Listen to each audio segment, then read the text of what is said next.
Fala galera, beleza? Estamos aqui gravando um vídeo hoje, falar de alguns assuntos aí que a grande maioria das pessoas encaram na vida. E queria fazer algumas comparações de algumas situações, inclusive algumas delas que eu já vivi na minha vida. Hoje a gente enfrenta aí um quadro, né, de pessoas que desenvolvem uma doença, digamos assim, chamada depressão. Eu procuro comparar a depressão com a oração. Ambas palavras, elas têm que, no final de tudo, você tem que ter uma ação. Agir. Então vamos lá. Oração. Para que uma oração funcione, você tem que ter a fé do agir. Porque se você orar para Deus, para que a sua vida mude, para que o seu emprego fique melhor, ou para que você tenha um melhor entendimento no seu relacionamento, seja marido e mulher, seja no convívio de trabalho, seus amigos, na academia, ou seja, em qualquer lugar, tudo vai depender de uma ação, do início, né? Porque todo pensamento, ele tem que ter o quê? Uma resposta do agir, do acreditar. Só que muitas pessoas só ficam só na memória e não executa aquilo que realmente elas determinam para a vida. Porque você determinar algo é você acreditar que aquilo que você determinou vai fazer sentido, aquilo que você determinou vai ter existência. E a gente não vê acontecer isso. E as pessoas acabam arrumando algumas maneiras, seja através de medicação, seja através do pretexto, né? Se a gente voltar lá no tempo, lá do Éden, o primeiro pretexto aconteceu lá, né? Quando Deus chegou para Adão e falou assim: Adão, eu não falei para você que não era para você comer do fruto? Ou melhor, não era para você infringir a lei que eu havia colocado para você? Aí ele falou: não, Deus, foi a mulher que tu me destes que fez com que eu fizesse. Aí perguntou para Eva e a Eva falou que foi a cobra, a serpente que havia tentado ela para fazer aquilo. Então hoje o ser humano ele vive de pretextos, né?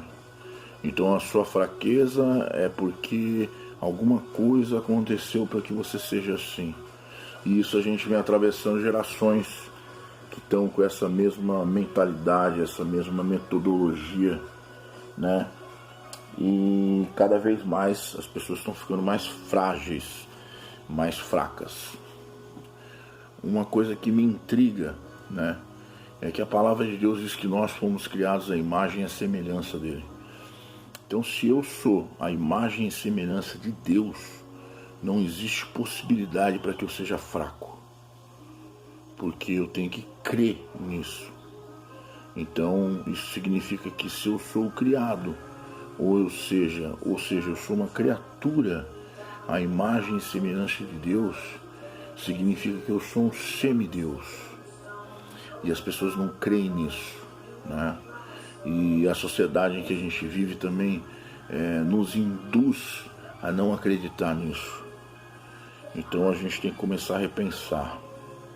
E essa é uma época muito importante para a gente repensar esses assuntos, porque a gente está chegando ao final de um ciclo de um ano, onde as pessoas vivem uma energia de Natal, de prosperidade, de ano novo, mudança, né? Como se mudar a data de um ano fosse mudar alguma coisa na vida desse ser humano. Então a mudança, ela parte de dentro, né? Tem até uma música do Gabriel Pensador que ele fala que muda, que quando a gente muda, o mundo muda com a gente. Ou seja, a mudança ela não é externa, ela é interna. Então nós devemos mudar a nossa mente primeiro. Isso seja uma pessoa que tem problema de obesidade, uma pessoa que queira um resultado na sala de musculação ou como atleta, né? E a comparação dessas duas situações entre a depressão e a oração, elas são muito próximas, porque depressão, pressão no quê? Naquilo que falta. Então geralmente quando a pessoa está numa situação de depressão, ou ela está numa situação de depressão por um relacionamento que foi mal condicionado, ou de uma certa forma esse relacionamento foi depositado uma esperança, né, em que a pessoa fizesse ela feliz, mas muitas vezes o relacionamento, para que você seja feliz, você não tem que esperar que o próximo faça você feliz, e sim você fazer o próximo feliz.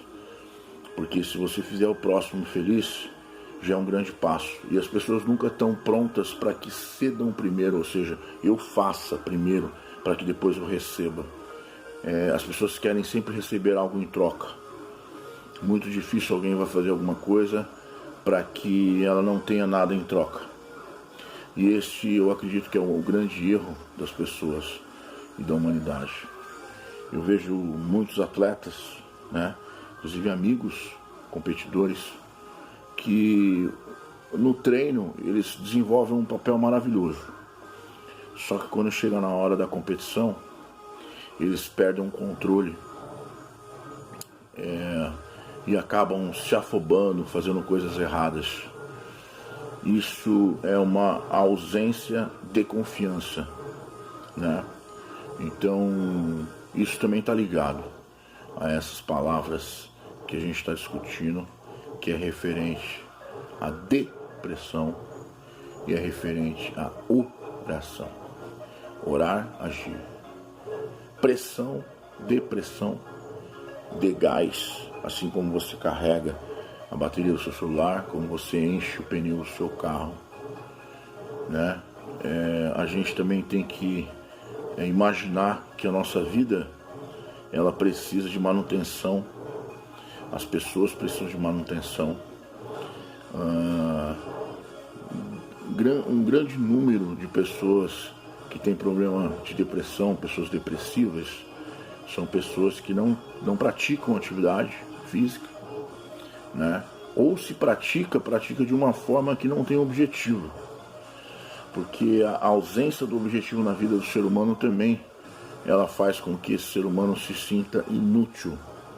Ou seja, você viver por viver. Você tem que viver por alguma coisa. Viva por um objetivo, mas objetivo seu, vença você mesmo. Estipule regras, estipule números, estipule resultados e lute para que você consiga alcançá-los. Essa época é uma época muito importante para a gente pensar isso, porque é uma época de fraternidade, onde as pessoas estão abertas a essa energia do Natal, apesar de que eu não acredito, né?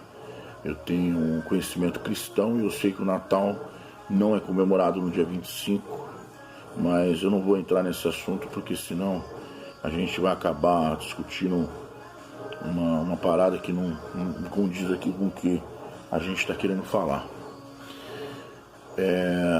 Mas o conhecimento traz liberdade, né? Ou seja, conhecer da verdade, ela vos libertará. Muito pouca gente conhece sobre a Bíblia, a história da Bíblia, o que Deus quer falar conosco, porque a Bíblia é como se fosse um manual de um veículo. Quantas pessoas compram um carro e dentro desse porta-luva, que lá está o manual, dificilmente alguma pessoa abre para ler esse manual, ou até mesmo o manual de um eletrodoméstico ou qualquer coisa que você compre. Tem pessoas que não lê o manual. E o manual da nossa vida é justamente a palavra de Deus, que Ele nos orienta de tantas coisas que a gente vive no dia a dia, tantas coisas que a gente vive em questões de relacionamento, em questões de ingratidão ao próximo, né? Aquele próximo não ser grato a você. E eu vou só falar uma passagem rápida para aquele que realmente é cristão e conhece a palavra, mas aquele que também não é cristão, se quiser buscar na palavra, você vai achar sobre a história de Jacó, né? Esse Jacó, ele chega um momento onde tem um rio e ele deixa os familiares do lado de cá do rio, ou seja, filho, crianças, a esposa, e ele atravessa o rio só. E nessa travessia do rio, ele vai cobrar os direitos dele, que de acordo com a palavra, ele cobra um anjo, e chega nesse anjo e fala assim: eu quero minhas bênçãos. Aí o anjo fala para ele assim: mas como que eu posso te abençoar com o seu nome? Porque naquela época o nome não é igual hoje, que a pessoa dá um nome porque ele assiste uma novela e acha legal, ou porque um jogador de futebol ele vai lá dar o nome do filho porque ele é fã daquele jogador de futebol, coisa do tipo. Os nomes significavam muito, né? Porque assim como o nome, assim como a sua data de nascimento, o alinhamento astral, ou seja, uma série de fatores que condiz com a personalidade de cada um, como animal. Então, os nomes eram dados e esses nomes tinham significado. E Jacó, o significado deles era mentiroso, enganador, né? Então, imagina um cara que portava um nome desse e chega para o anjo e fala assim: olha, eu quero minhas bênçãos, porque a palavra está escrito. E de acordo com a palavra, eu sou uma geração de profecia, eu sou uma geração de pessoas que serviram a palavra de Deus, então eu quero a minha bênção, a minha parte. E ele travou uma luta com esse anjo, inclusive o anjo deslocou, né, o osso da perna, da coxa dele, e mesmo assim ele ficou até o fim e falou: não saio daqui enquanto eu não tiver a minha bênção, ou seja, por completo. Mas por que ele deixou a esposa e a criança, as crianças, os filhos pro lado de cá do rio? Para que ele não pudesse sofrer influência. Então, se a gente conhecer a história de Jó, né, ele perdeu tudo, e chegou um momento da história que a própria mulher dele falou assim: amaldiçoa esse Deus que você serve e morre. Então, assim, muitas vezes nós temos que tomar as nossas decisões de uma forma particular. Deus quer conversar com a gente de uma forma particular. E grande parte das pessoas pedem opinião, né? Às vezes de uma roupa que vai vestir, de uma profissão que ele vai escolher. E isso é ausência de confiança. Isso é ausência de personalidade. E é difícil a gente falar de uma coisa dessa, porque todos nós somos falhos e temos defeitos. Eu também tenho inúmeros defeitos, no qual eu tento corrigi-los todos os dias. E não fugindo muito do foco, do objetivo nosso, né? Sei que muitos que estiver vendo esse vídeo vai chegar um certo momento que ele vai destoar, ele vai sair fora, porque começa a tocar no íntimo, né, da pessoa.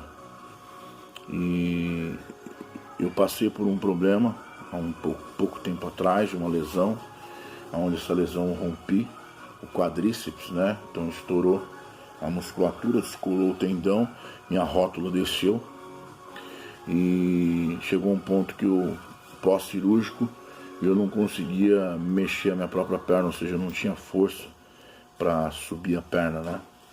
Então é uma ironia do destino, né, cara? Um cara que faz tanta força, puxou avião, puxou caminhões, tocou pneu, bola de concreto, ou seja, a vida toda a prática de atividade de força e de repente não ter força para erguer a própria perna. Então nesse momento eu fui levado para o deserto. O que é o deserto? É o sofrimento. Porque é no deserto que a gente consegue falar com Deus. E ninguém vai falar por você. Nesse momento de deserto, de sofrimento, de depressão, de dificuldade que a gente vive em nossas vidas, é um momento onde a gente necessita desse tempo para falar com Deus. Então, o próprio Cristo, né, ele teve um momento onde ele foi para o deserto, sozinho, onde ele foi jejuar, e é um momento dele com o Espírito Santo. Então, talvez você esteja assistindo esse vídeo, precise estar passando por esse momento, precisa estar se alinhando com Deus, né? Mas é uma coisa sua com Ele. Não espere que o próximo possa dar opinião. Hoje as pessoas vivem muito do que o outro ser humano, que é feito de carne e osso, que a qualquer momento pode ser interrompida a sua vida, tenha mais importância do que o próprio Deus falar com você. Tem uma passagem que talvez muitos não conheçam, mas pode pesquisar na Bíblia, que fala sobre Abraão. Deus falou com Abraão através de um sonho e falou para Abraão que a geração dele seria tão grande como as estrelas do céu, incontáveis. E ele foi lá e dividiu esse sonho com a esposa, com Sara. Passou alguns anos, né? E essa profecia não havia acontecido. E Sara então propôs para Abraão que ele se deitasse com a serva e tivesse esse filho com ela. E o fruto desse relacionamento nasceu uma criança chamada Ismael.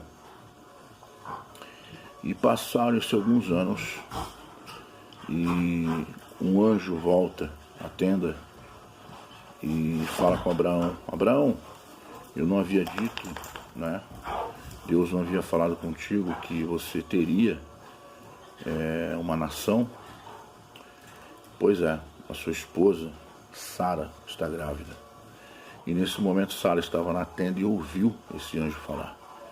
E de uma forma sarcástica ela deu risada, porque ela já tinha idade avançada e além de tudo ela era estéril. Então nesse momento do sorriso, da risada, o anjo fala assim: seu filho chamará Isaac. Isaac significa sorriso. Mas quando Isaac começa a crescer, a mãe, Sara, chega para Abraão e fala assim: Abraão, segundo a lei, o primogênito herda o reino. E agora? Como que você vai fazer? Se o seu primogênito é bastardo. Nesse momento, então, Abraão teve que dividir as terras. Ismael para um lado, Isaac para outro, que logo depois deixa de chamar Isaac para chamar Israel, que é a terra prometida, aonde até hoje vivem em guerra. Então olha a responsabilidade da desobediência a Deus. E muitas pessoas acreditam que as gerações que virão não irão pagar, né, pelos erros. Mas isso é bíblico, não sou eu que estou falando não. Aquele que se voltar para Deus, até a sua quarta geração, será abençoado, que foi o caso de Jacó, que foi exigir os direitos, né? Mas também o contrário será cobrado. Então a gente tem que começar a pensar nas nossas ações, né? Naquilo que realmente a gente pensa para a nossa vida. Mas o principal de tudo é que toda doença, toda enfermidade, toda dificuldade, todo medo, todo anseio não provém de Deus. Então a gente tem que estar sempre pensando nisso. Se alguma coisa está errada com a gente, possivelmente a gente deve estar falhando com Deus em algum momento. E a gente tem que tentar se acertar com Ele. Então essa é a mensagem que eu deixo para vocês. Desejando um Feliz Natal, um próspero Ano Novo, mas que realmente o ano de vocês seja um novo, um ano com mudança, né? Não que só a passagem de 2019 para 2020, mas que realmente a sua vida seja diferente, as suas ações sejam diferentes. Eu estava pensando esses dias, e até conversando com a minha esposa, quando eu estou dentro de uma competição, a às vezes o que acontece, né, no corpo nosso, que de uma certa forma a gente modifica, começa a sentir um calor, uma energia, algo diferente. Então esse é o manifestar da certeza. É você entrar com fé, determinação, que tudo vai mudar. Então, um abraço a todos, Feliz Natal, 2020 maravilhoso, com muita determinação, sucesso e conquista.